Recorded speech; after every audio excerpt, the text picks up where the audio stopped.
Alors bonjour, je m'appelle Émilie Malaquin-Lapava. Je viens du Douaisis, j'habite entre Douai et Valenciennes. Je suis auteur d'abord de nouvelles fantastiques et ensuite j'ai basculé sur le policier, le roman policier. Et depuis récemment, je fais du conte fantastique pour la jeunesse et je cumule mes deux passions pour le roman policier et le fantastique en faisant des thrillers fantastiques.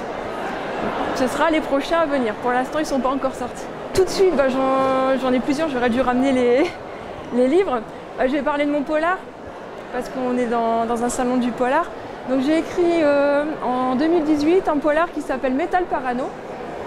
C'est une enquête policière sur fond de harcèlement d'un chanteur de métal, parce que j'aime bien le hard rock et le métal. Il est harcelé par un fan obsessionnel qui lui est peintre.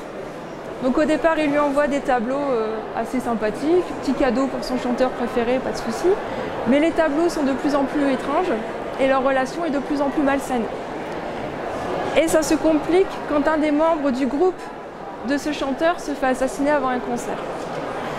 Et là, comme j'aime bien rigoler, j'ai mis en scène deux policiers un peu en décalage. Et ils vont mener l'enquête et déceler le vrai et le faux, parce que forcément, le chanteur, comme il est un petit peu parano sur les bords, il va accuser son fan. Et on va s'apercevoir que c'est un peu plus compliqué que ça. Et aussi, dans la vie du groupe, tout n'est pas rose. Et la famille de la victime non plus n'est pas très nette. Voilà. Ça, pour l'instant, c'est mon seul roman policier que je présente. Après, je présente des nouvelles fantastiques et des contes fantastiques pour la jeunesse. Au départ, comme là, Metal Parano, je vous ai dit, j'aime bien le métal, le hard rock, donc je voulais absolument mettre en scène un artiste dans ce domaine. Après, maintenant, je commence à travailler sur tout ce qui est folklore slave, parce que je suis d'origine polonaise. Donc là, je suis en train de terminer un thriller fantastique qui se passe à Cracovie, mais sur fond de légendes folkloriques qui reprennent vie.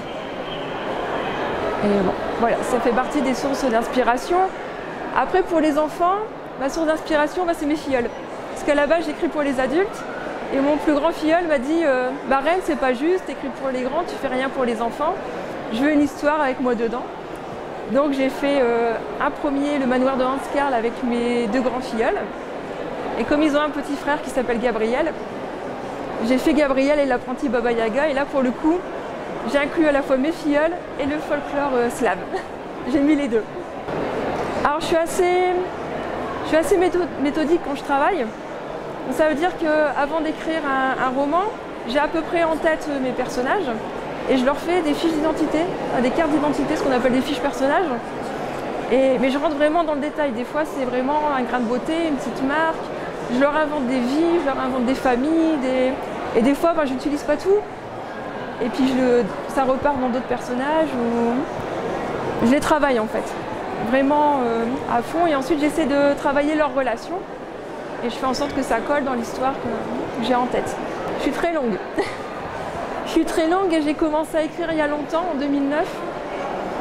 Par exemple, Metal Parano, dont je vous parlais tout à l'heure, il est sorti en 2018, mais je l'ai écrit en 2010.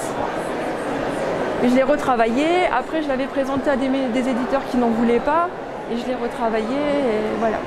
Donc moi, je suis très très longue à la détente. Bien sûr, le polar, c'est la classe.